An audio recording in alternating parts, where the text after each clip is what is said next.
I remember my dad giving me a camera when we went on a class trip, like in 6th grade, and I was the only one that had a camera.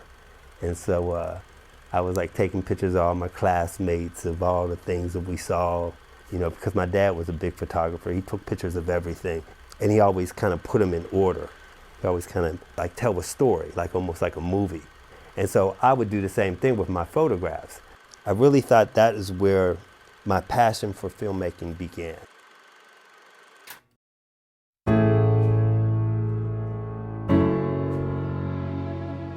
The type of student I was definitely restless.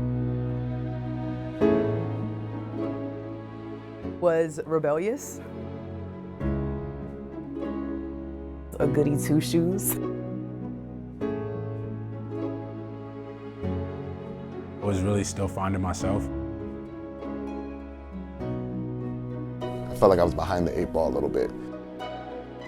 I tried to avoid school as much as I could.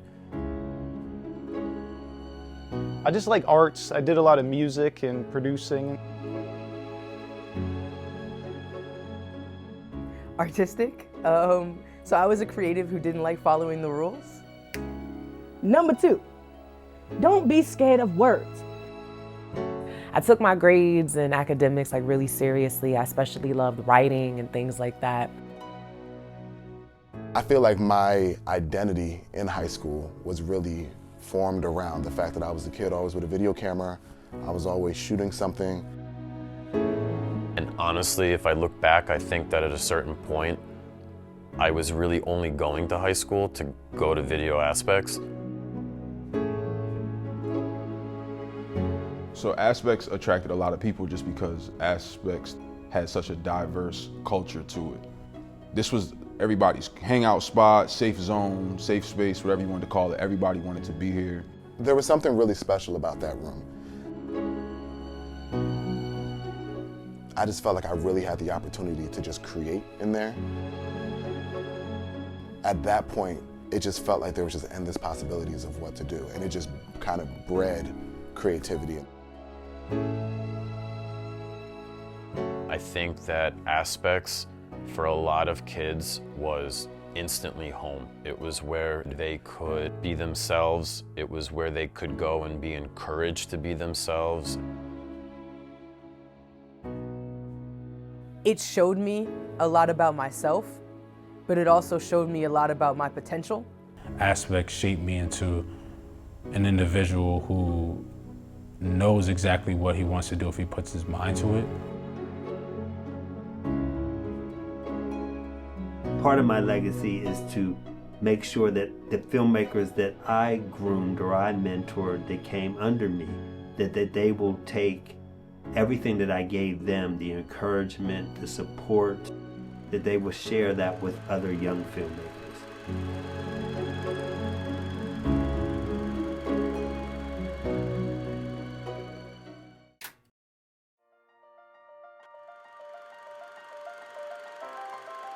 I get a phone call from one of the counselors at the high school saying, we're building a television studio at the new high school, and your name came up, and we thought you might be interested in helping us put it together, considering you to be the teacher of it. As I reflect back on the 20 years of working with young people, and teaching them about their passion and teaching them about being creators and being influencers, I felt that it was important to help other young filmmakers find their way. And I think Aspects gave me that opportunity to help develop young filmmakers to pursue their goals in this industry that's so tough and that's so hard to break into. You have someone that's always in your corner encouraging them and telling them that they can do it.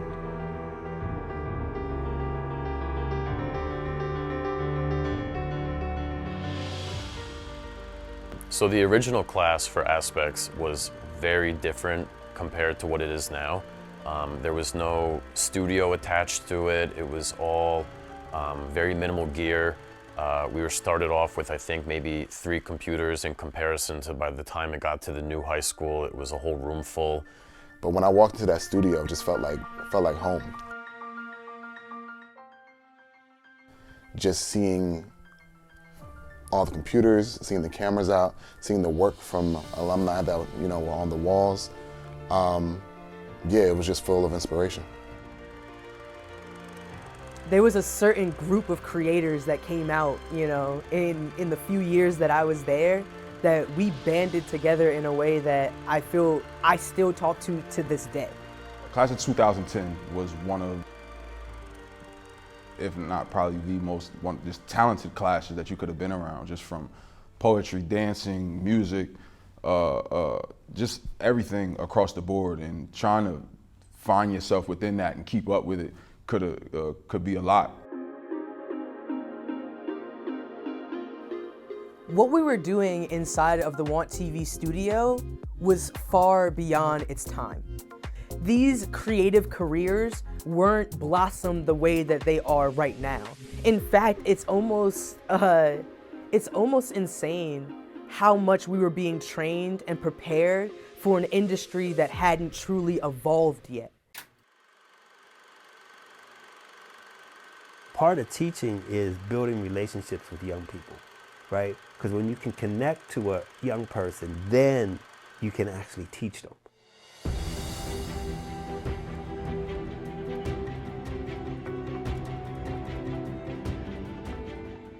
Mr. Penix would be in that studio all hours, of the day and night, and he treated it like a second home, and he treated it in a way that there's no way that you could walk into that studio or into his classroom and not be changed. It was an environment that, I might not know what's going on in science, I might not know what's going on in math, I might not have any idea what's going on in literature or any of this, but when I'm in aspects, I'm not only a part of this, but I'm a vital part of it. He is the teacher that showed up not just inside of the classroom, but also in my life.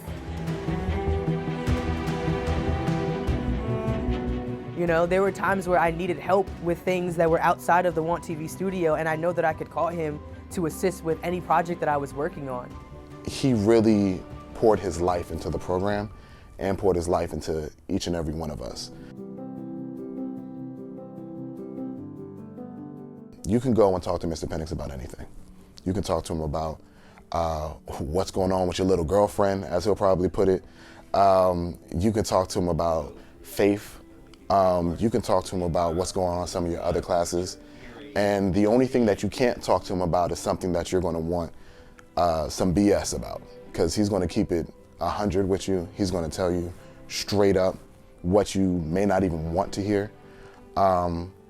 He's always going to be a safe space, but an accountable space. Like we said, this was always kind of like the hangout, safe space zone. So even when I didn't have class, I would come here, and that was a time for me where I was chasing, the wrong things around and stuff like that. I was failing classes, I wasn't going to classes, and I remember walking in here during my lunch period, and literally as I'm walking in, Mr. Penix is giving his class a lecture, and whatever he was talking to them about I must have fit the narrative at the time. And he literally sees me walk in, he's like, "What are you doing here?" He's like, "You failing 3 classes. Unless you have class with me, get out. I don't want to see you." And that hurt my feelings that day, because it was I looked up to him and I admired him so much, and it was like, yo, why are you coming at me like this? You know what I'm saying? But I needed it at the time, and I knew I needed it because it was just having that type of role model, somebody who cares, a black leader, somebody that I can look up to, you know what I mean? All right, he cares, I need to go harder, I can't be letting Mr. Penix down, you know what I'm saying? So that was necessary. I can remember hosting Want TV, and there was one day in particular, towards the end of my senior year, where I found out that I got rejected from every single college that I applied to. I'm the kind of person I can wear my emotions on my sleeve and on my face very heavily. So Mr. Penix felt it, he saw it, and he's like, "You better shake it off. We got a show." So Stan, I was a little, in my feelings in the moment, but I shook it off. And I got on camera and I did my show, and not a person in the school even noticed. So it taught me at a very early age the importance of what it means to still show up. And doesn't mean that, you know, to deny, you know, your feelings or emotions, but there are some things that, like, had I not done that, like, I don't know, like I might have sat a little bit longer in like the despair of that, when just a few weeks later, I got the Gates Millennium Scholarship, which meant I had a full ride. The really cool thing about not just aspects, but the way that Mr. Penix goes about teaching aspects of video is that it's not just about the technical skills. It's not just about the camera. It's not just about the editing. It's beyond that. It's about taking responsibility in your roles in a production. It's about time management. It's about how you work with others. We learn so many other skills than just filmmaking, and it's also storytelling, it's networking, it's learning how to collaborate with people.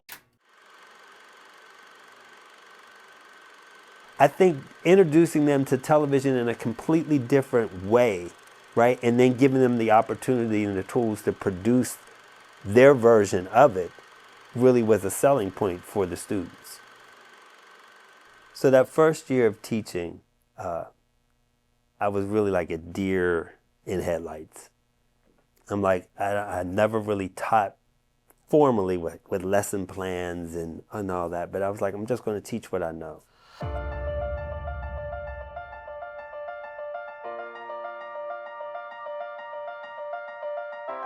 I'm going to teach my college curriculum. I'm going to teach all the projects that I did in college and what I did in my career. I'm going to teach them how to do it in the classroom.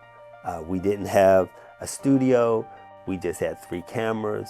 So I had to teach, single camera shooting and editing. So I decided I was going to teach them, how to make a short commercial or a short public service announcement, do like a little music montage and then a music video.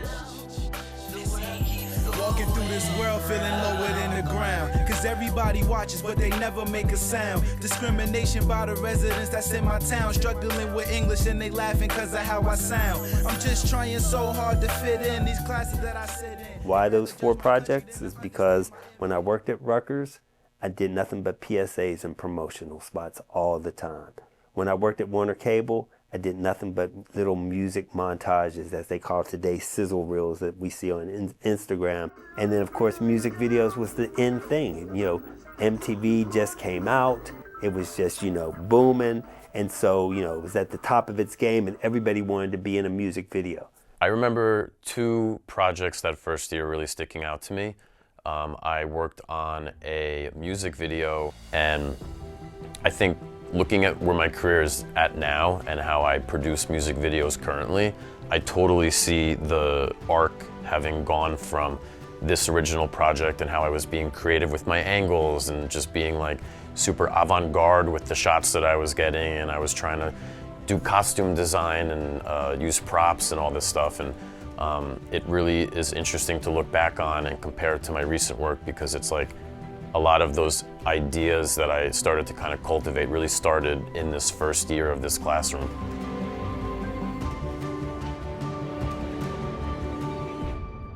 And so it's more than just getting shots and putting it on a timeline and adding music. It's like, what's the emotion behind that?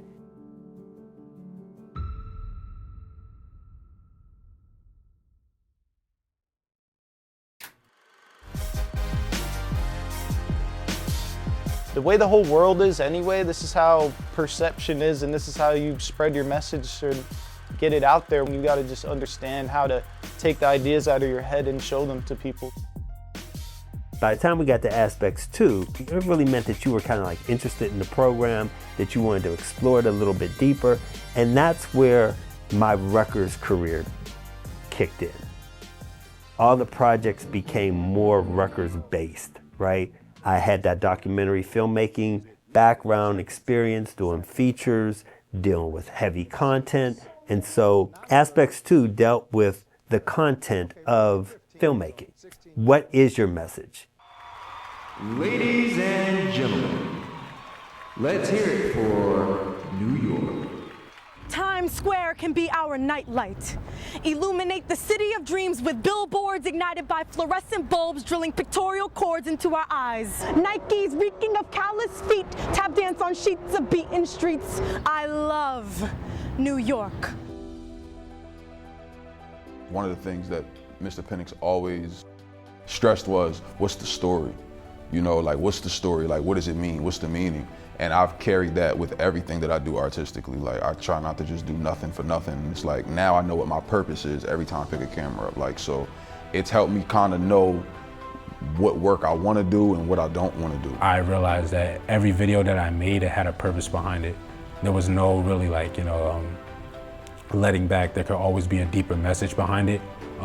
Even a double entendre to where you're watching it and it's like, you want to leave your viewer questioning more. Now the cool thing about Aspects, again, is that we were not confined to the classroom.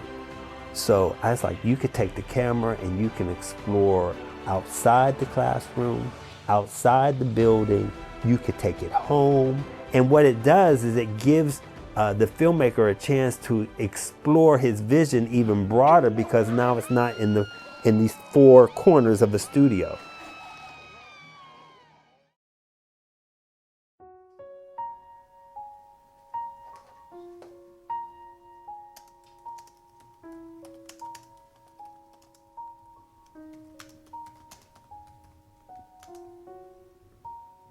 We started working with drama students who wanted to be on stage and wanted to act, and we had students that wanted to direct little short clips. And so Acting for Film and Television became the third year of the program, where we were actually producing short films. Wes, you're unbelievable. No, get over here now.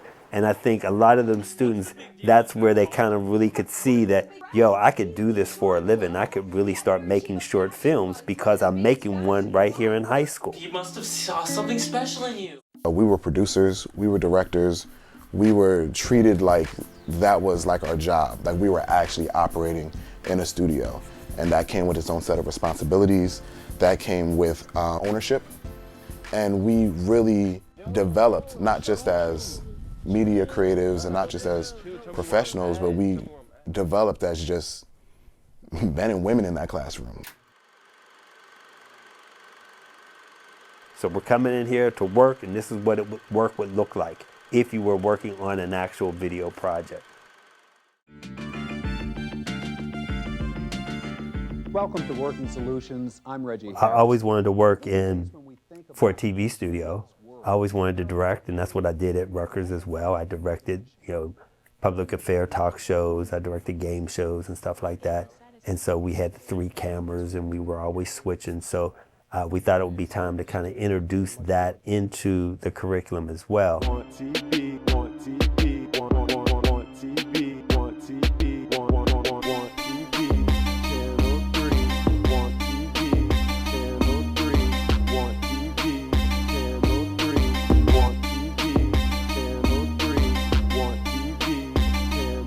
The third year opened up the door for them to really experience what it would be like to work in a television studio or for a film production company.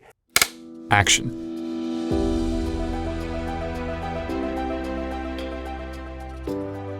First time I walked into the TV studio, it probably changed my life from then on. I had a friend, Khalid Briggs, and I think would be on Want TV here and there, and I begged my way into getting on the morning announcements with him. And I think Mr. Penix heard my voice and was like, we're looking for someone to do this spin-off show of Want TV, Morning Fresh. So I went down to the studio to meet Mr. Penix a little bit, and it was on from there. What's up, Franklin? What's going on, Franklin? What's up, Franklin? Hi, Franklin. What's up, Franklin? What's up, Franklin? This is Want TV Live. What is going on, Franklin? Sure. It's your boy Clan Grace, and they coming to you live from Studio One Trey. Yo, I'm with my man, Ron Diggity Downs, man. We're gonna tune in to another new episode of Want TV. We decided we were going to do a weekly show, right, where we would host it, where we would produce it, where we would do all the segments for it. And it wasn't going to be just the announcements like most schools do. No, we were doing like short features. We were featuring some of the class projects that were on. We were doing talk shows. We were doing game shows. So we were doing a lot more stuff that this is the type of stuff that you would do if you ended up working in television. Mr. Penix asked me if I was interested in hosting the live show. I had no idea what was going to come, but once we did that first live show and we had to produce the segments that are going to be shown and then just read the teleprompter and deliver and carry a message and engage your audience for that 7-8 minutes, however long the show was, for me it was that moment that I knew, okay, this is what I want to do. I can make these deadlines. I can be in front of a crowd. I can pick up the camera, go shoot, and knock out a piece to get edited and have it up on the show within the next hour, 2 hours, however much time was delegated for it. It was that moment then. I'm your host, Queasy. I make this look too easy, Bergen. I was so excited when Mr. Penix greenlit this series, right? Because I was like, I want to come in front of the camera. I want to talk. I want to have a conversation. What's up, Franklin? I know it's been so long since I did this whole I'm just saying thing. So I've been spending this time looking around, observing my surroundings. And I was doing episodes with spoken word poetry. So I was coming in and talking to the students about things that they can change inside of the school. We talked about climate change. I talked about being yourself. And it was all just from my perspective. It was like an opinion piece. And what debacle always bewilders my mind is when someone comes up to someone else and say, you know what, keep my name out your mouth. When in actuality, all you doing is giving them another reason to have a conversation about you. When I think about, I'm just saying, when I think about the music videos that we were creating, these were all the basis to things that I would be doing right here, right now in my career. Within the last few weeks, I've had to shoot podcast episodes, work to shoot music videos when I went overseas. It's really just been like full circle. Good afternoon. My name is Nina Rogers, and I am here live outside of Franklin High School, where there is breaking news. Aspects definitely helped to prepare me for entering into Newhouse, Syracuse, and all of that. I think it gave me a little bit of a leg up on a lot of students because by the time I got to college, I had on-camera experience. Like I had read off of a teleprompter. I knew how to work, a camera and things like that. Obviously still had, a lot of training, a lot of teaching that I needed to undergo, but I wasn't walking in cold. Like it wasn't a shock. What do I think about when I think about the AVAs? Franklin's MTV. Like it really brought out the whole town. The biggest night of the year. It's more than just a grade.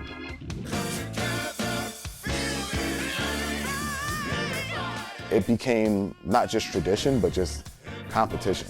Like we all wanted to be the best. This is the culmination of what these students have been working on the entire school year.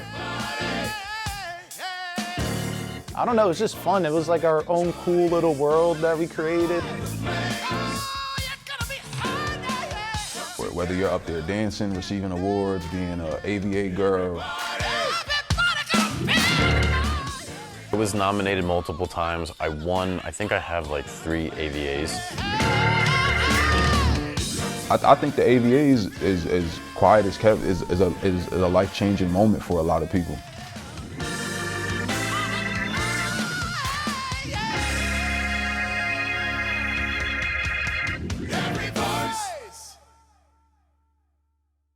One of the biggest accomplishments working at Rutgers was when I was nominated for an Emmy.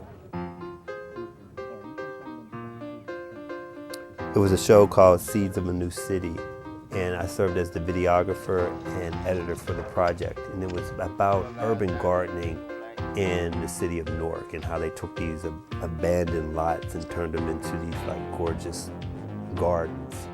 But when the word came out that the show got nominated, and it got nominated for Best Videography, I was like, yo, it was me, because I shot the whole thing. And it was going to be at the Philadelphia Museum of the Arts. It was a black tie affair, you had to get dressed up. And then they said nominees for Best Videography in a short documentary, and they showed the clip of my video, and they said my name, and I was like just excited and overwhelmed, right? And I reflect on that because when you think about the AVAs, I really wanted to give my students that same experience. I wanted them to have some type of opportunity to showcase their work at the end of the year. I remember my first AVAs. In fact, my first AVAs is the reason I knew that I wanted to be inside of that room. The amount of production that goes into that show, it was insane. Like, there was lights, camera, action, and the students were so excited. Like, when they're sitting in the seats waiting to find out who's going to get the AVA for a project, you could see someone jump 4 feet in the air, you know, when they found out that they were coming home with an AVA. I didn't know what that thing was, but I wanted one. The AVA experience was amazing, and it was a dope process because the whole school year, you're working hard on these specific projects, which are gonna end up being judged by professionals, and you get nominated. So I was feeling like a celebrity. Every experience that I went through as an artist, as a filmmaker, I wanted my own students to go through the same thing. I wanted them to experience the things that I experienced as a filmmaker. And one of those was the AVAs. And so, you know, replicating that whole experience, the red carpet, showing the clips, the nominations, having a little gala, I wanted them to experience that.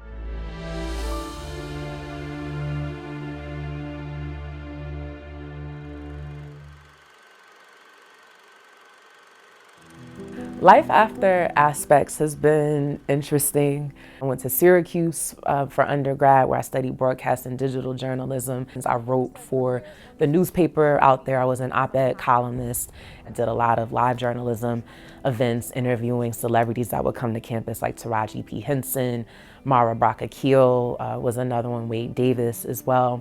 So I started out moving to New York and doing like raw music videos, you know, run and gun and everything like that. And it was always at the top of World Star, which is pretty funny because that was like the blog era back then. But that evolved into doing bigger productions and working with certain artists and managing multiple people and like getting resources and doing things all over the world. The cool thing about Aspects was that by the time I graduated as a senior, honestly, I was already operating as a freelancer. So by the time I was out of college, that freelancing led me to doing some work for BET, and they brought me on to do a lot of the same type of projects, funny enough, that were similar to the projects that we would do in Aspects. If you were to ask me what I do, I gave myself the title of a creative Swiss Army knife. So I use whatever part of my creative abilities in order to create the life that I want. So I'm a podcaster, I'm a professional poet, I'm also a cultural ambassador for the U.S. Embassy. Since graduating college, I left school having directed, written, production designed multiple films that have done very well in some film festivals. I have opened my own production company. I've traveled around the world working with a lot of industry leaders. I'm now working on music videos with J Balvin and Vanessa Williams. And to see where my career is now and to know how much of that is the foundation of that is from video aspects from high school is really profound to me. Well, one of the biggest things that I've achieved was doing my first solo exhibition. I did a show called So Far So Good, and this show consists of 25 portraits of mine from 2019 all the way till, I would say up to like this year. And just that show in general, it was a good like calling to myself to realize how much work I've done in the span of these years, and it also helped me fully identify who I was. So currently, I'm working for myself as a cinematographer. I just recently worked with Google, Rap Snacks, Rick Ross, things like that. I'm still doing my own music thing, but just getting more into the function of now trusting myself and going back to those same fundamentals of Aspects, creating my own ideas and putting those out rather than worrying about everybody else's content, you know, because just because there's nothing that I'm booked to shoot doesn't mean there's not work to be done. As much as I've trained young teenagers to become filmmakers, I think what I would like to do in this next journey of mine is to help filmmakers who have now received their training, right, and now are in the world working, to continue to support them and help them grow to achieve their goals.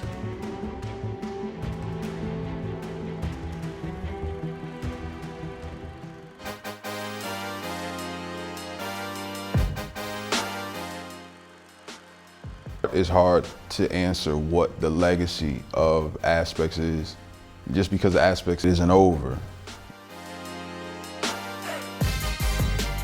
I feel like the legacy of Aspects is what it was throughout his time here.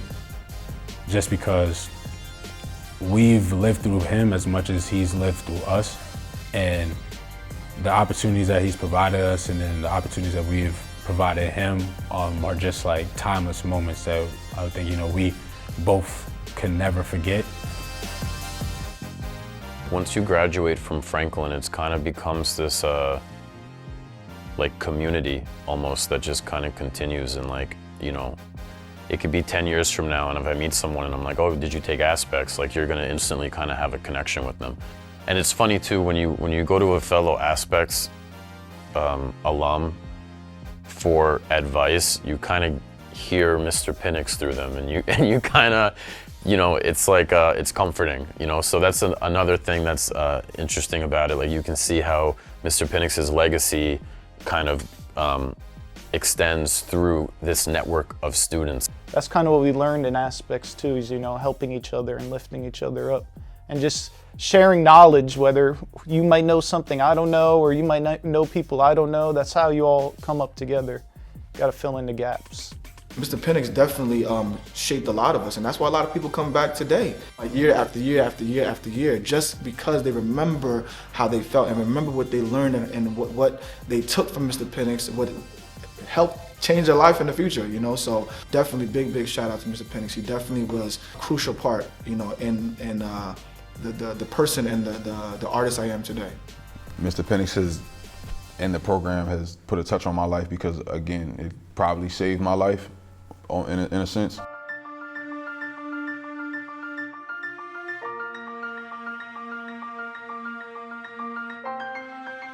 He wasn't just a teacher that summer vacation hit or I graduated and it was just over. Like, no, it was like I've grown up, and he didn't just see me as a student no more. He saw me as a friend. He saw me as a man.